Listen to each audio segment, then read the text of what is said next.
I just got myself a brand new Wolverine V3 Tournament Edition Xbox controller, so let's check it out. But before we check it out, don't forget to like and subscribe and enjoy the video.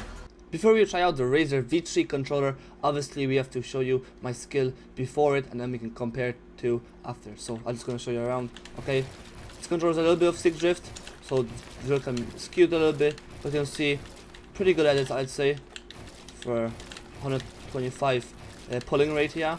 Obviously Xbox only capped 125, however this new one is capped at 1k, so hopefully this can change something. Yeah, so you can see I'd say I've got pretty good mechs. Just before we start testing the controller, I'm going to show you kind of the buttons and how they feel. Okay, so I'll just start off with maybe these ones. Hope you hear that. Thumbsticks, D-pad, these ones, and look at the back ones. I really like the back ones. So overall, the controller feels really nice, I'm going to say that. But there's a few issues, okay, because I've obviously played around a little bit with it, and there's obviously a few issues. So starting off with the first one is the length of the controller. I'm obviously used to the Xbox controller, so the length of this is kind of changed. I think it's a bit longer, in my opinion, and that's the number one, I think, minus of this controller, obviously, yes. The second minus, obviously, is the button placement, that's what I'm going to say. Because obviously when we have these, I feel the thumbsticks are a little bit smaller than the Xbox ones. I don't know if that's true, but that's how I feel.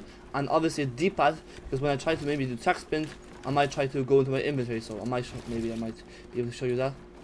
So, I couldn't show you it, but like sometimes when I try to go, this does this, because obviously the D-pad is kind of smaller than the Xbox one. I'm going to show you a bit, so you can see the D-pad on the Xbox is way bigger than the one on the V3 Pro Wolverine, so that's kind of a big downside for me, because obviously I don't have the biggest fingers, kind of small fingers. I just switched to 1000 Hz pulling rate, so let's try it out this time. Okay, I don't know if it's going to show, but while I was testing out the controller, I had a problem with kind of like delay kind of editing.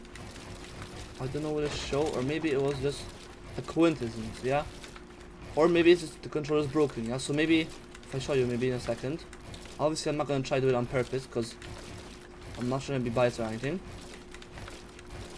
So see, like there, the delay while I was editing, it kind of like went like that, and just wouldn't kind of catch the edit. So that was happening to me a lot during the testing of the controller. So I don't know if that's the controller itself, or is it maybe have a button broken or something. Like, it came to me yesterday, and I tested it out a little bit yesterday, and I've tested it out more today, obviously.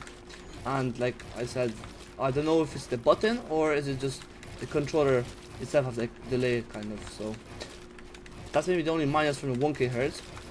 And I don't know, like, can you see a difference maybe between the Xbox normal Xbox controller and this? Because for me personally, I think I edit faster.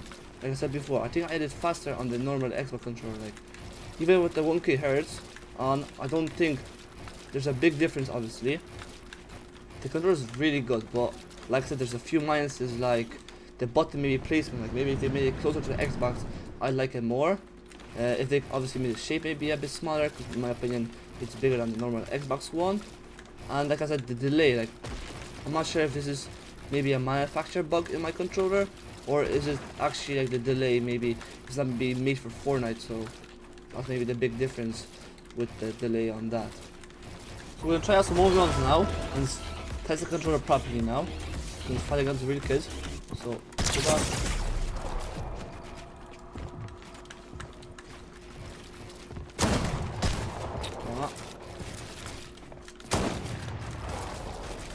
Oh, it's like, see there, the way I touched the kind of D-pad. Ah, unlucky. Like I said before, I was trying to attack sprint and it went to the inventory just because the buttons are kind of smaller. So maybe problem. Oopsies.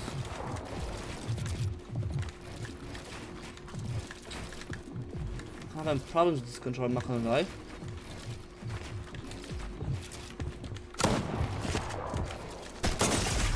Ooh, aim wise.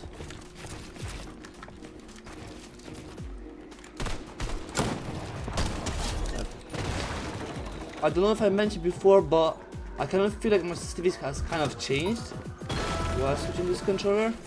I feel it's a bit slower. So that's the difference. I missed that. No way I missed that. So like I said, yeah, I think my sensitivity changed like a little bit, but obviously I'm not sure. Because it's just a brand new controller, and obviously it might feel a little bit different just because, like I said, the thumbstick might be smaller. So that's why I maybe feel a difference in sensitivity. Back them.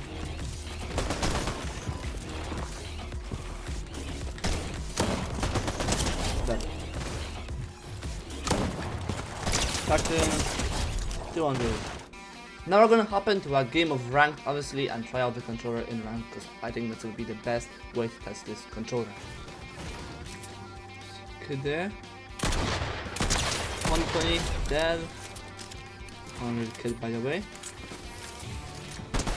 25 wide.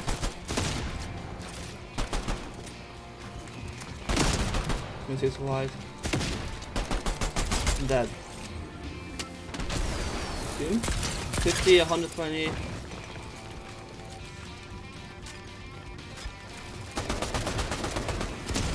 30.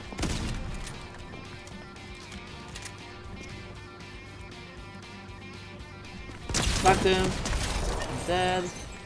Overall, I give this controller a 6 out of 10 because of the other buttons. They don't fit my fingers, but maybe it will fit your fingers because maybe your fingers are longer. But considering the price was only $120, it's a really great controller because you obviously get the 4 extra paddles at the back and you get the 2 extra buttons between your bumpers. So it's a really good controller for that aspect. But thank you for sticking around for this video and have a great rest of your day.